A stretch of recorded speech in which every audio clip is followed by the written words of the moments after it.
Selamat datang kembali. Hari ini kita mau kupas tuntas lagi nih buku Transform dari Marty Cagan dan kawan-kawan SVPG. Siap. Kali ini kita fokus ke kemitraan sama tim penjualan ya. Bab 22 sama 37 kalau nggak salah. Betul sekali. Kita mau gali soal hubungan krusial yang seringkali ya ada gesekan lah antara tim produk dan tim penjualan dalam model operasi produk.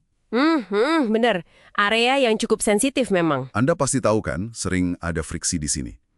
Nah, sumber kita ini menyoroti budaya yang kadang disebut sales driven. Oh ya, yang didorong penjualan itu ya. Iya, di mana teknologi kadang, gimana ya, cuma jadi pelayan aja, cuma nurutin permintaan sales jangka pendek. Betul. Jadi kayak tukang jahit aja gitu ya, bikin apa yang dipesan saat itu. Nah, kita akan bedah nih, kenapa menurut buku ini penting banget menjembatani kesenjangan ini. Kenapa ini krusial buat sukses.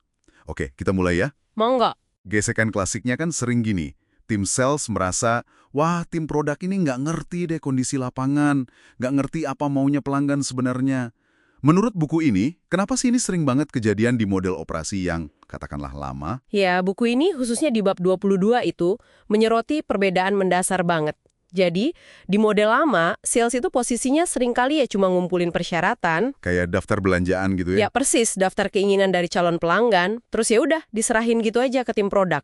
Tapi inti model produk modern itu beda banget. Bedanya gimana tuh? Fokusnya itu kolaborasi aktif. Tujuannya bukan sekedar kirim daftar fitur, tapi bareng-bareng menciptakan pelanggan yang puas banget sampai mau jadi referensi. Ini fundamental bedanya. Oke, jadi bukan serah terima dokumen, tapi kolaborasi bikin pelanggan sukses. Nah, konsekuensinya kalau pakai model lama tadi, seperti disebut di buku juga, sales jadi sering banget minta fitur khusus. Nah, itu dia. Minta spesial gitu ya. Iya, tolong dong bikinin ini buat klien A, penting banget buat closing. Kenapa? Ya karena belum ada pelanggan referensi yang kuat tadi buat dijadiin bukti. Terus gimana model produk yang baru ini ngatasinnya? Justru disitulah peran penting tim produk yang sebenarnya. Secara proaktif menciptakan pelanggan referensi itu. Bukan cuma nunggu permintaan. Jadi tanggung jawab produk juga ya, bukan cuma sales. Kemitraan, ini kemitraan. Nah, Cagan dan kawan-kawan juga bahas nih di bab 37. Perspektif umum dari sales yang sering muncul. Loh, kita kan yang tiap hari ketemu pelanggan, kenapa kita nggak bisa pesan fitur aja sih? Iya, sering dengar itu. Model produk menjawabnya gini, masukan dari sales itu penting banget, sangat berharga, tapi tim produk juga perlu akses langsung ke pelanggan. Kenapa tuh? Biar nggak katanya, gitu ya. Biar dapat konteks lengkapnya. Biar bisa lihat gambaran besar. Tujuannya kan bangun solusi yang scalable, yang bisa dipakai banyak pelanggan, bukan cuma solusi custom buat 1-2 klien aja. Biar bisnisnya tumbuh sehat. Oke, masuk akal soal skalabilitas versus pesanan khusus. Tapi ada lagi nih keluhan lain dari sales yang juga diangkat di buku, kalau nggak salah di bab 37 juga. Apa tuh? Yang soal, aduh kita kalah tender nih. Fitur kunci kita kalah sama kompetitor X. Kenapa sih fitur itu nggak jadi prioritas nomor 1? Gimana buku ini nyikapin tekanan kayak gitu? Ini nih, jebakan klasik banget. Seringkali, alasan kalah fitur itu cuma alibi paling gampang dari calon pelanggan. Maksudnya alibi gimana? Ya, mungkin masalahnya bukan di fitur, tapi harga, atau cara jual kita, atau yang lain. Kalau tim produk langsung telan mentah-mentah permintaan itu, wah bisa bahaya. Bahayanya. Bisa kejebak, ngejar-ngejar fitur kompetitor terus, nggak ada habisnya. Padahal belum tentu itu yang benar-benar dibutuhin pasar kita atau bikin produk kita unik. Jadi perlu divalidasi lagi. Validasi ke siapa? Ya, ke pelanggan referensi yang udah ada. Benar nggak sih fitur ini sepenting itu? Atau ngobrol lagi lebih dalam sama calon pelanggan yang nolak tadi.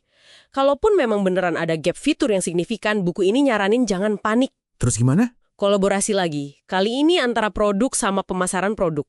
Cari respon yang cerdas. Mungkin fokus dulu ke segmen pasar di mana produk kita udah kuat banget. Sambil ngerencanain pengembangan fitur itu secara strategis, bukan reaktif. Wah, oke. Jadi nggak asal yain permintaan fitur ya. Perlu validasi, perlu strategi. Keren nih. Nah, kalau kita tarik benang merah dari pembahasan bab 22 dan 37 ini, inti kunci buat bangun hubungan produk dan penjualan yang efektif, menurut Transformed itu apa sih? Intinya itu pergeseran paradigma yang fundamental. Harus pindah dari model sales pesen, produk bikin, ke model kemitraan kolaboratif sejati. Fokusnya kemitraan itu apa? Fokusnya ke hasil nyata. yaitu pelanggan yang puas banget, yang bisa dan mau jadi referensi. Itu goal bersamanya. Produk jelas butuh insight dari sales di garis depan, nggak bisa nggak. Tapi sebaliknya, Sebaliknya, sales butuh produk yang solid, yang jangka panjang. Produk yang memampukan mereka jualan dengan sukses tanpa harus selalu ngandelin diskon fitur atau solusi spesial dadakan buat closing. jadi saling butuh dan tujuan yang sama, pelanggan sukses. Betul, ini soal bangun trust, bangun kepercayaan, dan pemahaman tujuan bersama. Contoh data site di buku itu bagus banget kan?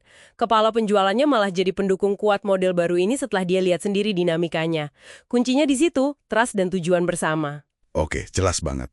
Itu tadi beberapa poin penting dari Transformed soal kemitraan produk dan penjualan. Semoga obrolan kita ini kasih perspektif baru ya buat Anda yang menyimak. Nah, sebagai penutup nih, ada satu pemikiran mungkin buat Anda renungkan lebih lanjut. Buku ini kan nekenin banget pentingnya produk punya akses langsung ke pelanggan. Iya, benar. Coba deh Anda bayangin, gimana kalau Anda secara proaktif ngerancang semacam protokol atau cara kerja bareng gitu antara sales dan produk pas interaksi sama pelanggan. Misalnya sesi discovery bareng, atau mungkin proses validasi ide fitur yang melibatkan dua tim ini secara terstruktur. Menarik. Maksudnya biar lebih sinergi gitu ya? Iya, mungkinkah cara kayak gitu bisa jadi jembatan buat bangun kepercayaan tadi, sekaligus mastiin dua-duanya dapat insight yang dibutuhin, dan akhirnya iya, ngeredam gesekan yang sering kita bahas tadi, sesuatu untuk dipikirkan. Menarik sekali idenya. Terima kasih banyak atas diskusinya. Dan terima kasih Anda sudah menyimak pembahasan kita kali ini. Sampai jumpa di kesempatan berikutnya.